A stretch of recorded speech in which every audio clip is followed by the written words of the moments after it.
होता, लगातार पद यात्रा कर रहे हैं हरियाणा में और बीजेपी से हिसाब मांग रहे हैं।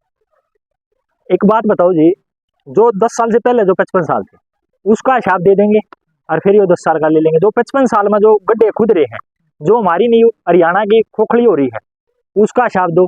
जो अक्षेत्रवाद में वो क्या करते, अगर भाई रोहतक का इस साइड और उस साइड चौबरदा कोई नहीं, सिर्फ रोहतक के बालक लागेंगे और रोहतक के कलोई हल्का का विकास होगा, उसका हिसाब दे दो। और जो ये और जितने भी अक्षेत्रवाद और जातिवादी सारी राजनीति करी है दीपेंद्र हुड्डा ने, कांग्रेस ने, जो मेन समस्या जो है कह रहे विधायक जो पढ़ने के बाद ना तो गाँव आते ना ही मिलते, इसका क्या समाधान रहेगा? ये जो अब से पहले जो पीछे जो विधायक रहे, चाहे वो किसी भी पार्टी का रहा है, उन्होंने जो जनता का जो आशीर्वाद है उसको लेने के बाद उसकी सेवा करने का काम नहीं किया है। उनमें और मेरे में यही फर्क है। मैं किसान का बेटा हूँ और मैं किसानों का, सभी मेरी माताओं बहनों का, सभी का आशीर्वाद लेकर इनके साथ चलूंगा और हमेशा इनके बीच में रहूंगा। बीजेपी कोई खास नीति, कोई खास ऐसी बात बताओ जिससे लोग जुड़े हैं बीजेपी से और आपसे? बीजेपी की जी युवाओं की बात करें तो बिना पर्ची और बिना खर्ची के कितने बालक लागण लाग रहे हैं। जिन बालका की हमारी उम्मीद नहीं मैं करती है डी ग्रुप में लागेंगे, वो कोई टीजीटी लागण लाग रहा है, कोई एचसीएस लागण लाग रहा है, कोई एचपीएस लागण लाग रहा है। और डी ग्रुप की और जो क्लरिकल स्टाफ की तो बहुत ज्यादा है। दूसरी बात किसानों की, किसानों के लिए एमएसपी कर दिया और इंश्योरेंस दे रही है फसलों का, और किसानों की पेंशन पहली सरकार ऐसी है जिसने किसानों को पेंशन दी है और इस पेंशन को आगे लगातार बढ़ाने का काम। कांग्रेस से एमपी दीपेंद्र सिंह हुड्डा लगातार पद यात्रा कर रहे हैं हरियाणा में और बीजेपी से हिसाब मांग रहे हैं। एक बात बताओ जी, जो 10 साल से पहले जो 55 साल थे उसका हिसाब दे देंगे और फिर ये 10 साल का ले लेंगे। जो 55 साल में जो गड्ढे खुद रहे हैं, जो हमारी नींव हरियाणा की खोखली हो रही है, उसका हिसाब दो।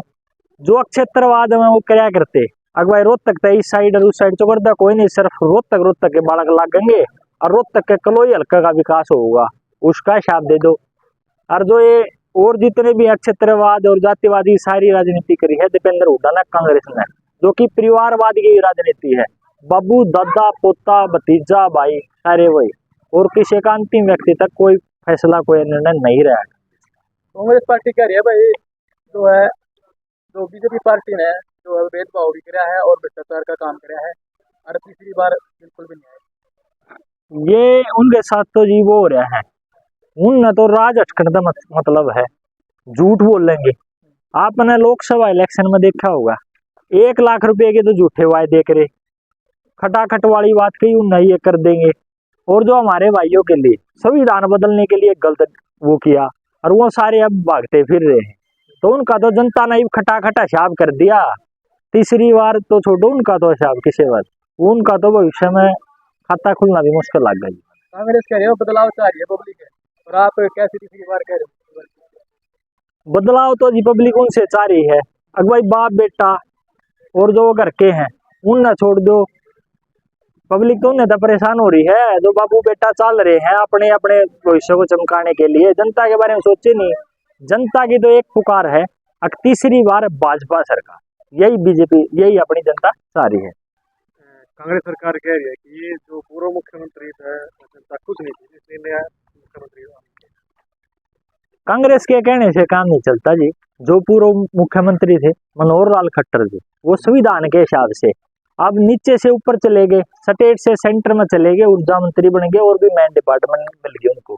अब उनकी यहाँ तो सीट वैकेंट होगी, उसके बाद कोई नया भाई आया है, अंतिम व्यक्ति है, सेकंड व्यक्ति है, ये आए हैं सीएम साहब एक किसान के बेटे गरीब परिवार से, तो वो मुख्यमंत्री बन गए और वो ऊपर दे दिए, तो सबको अलग अलग वो दे रखा है जी।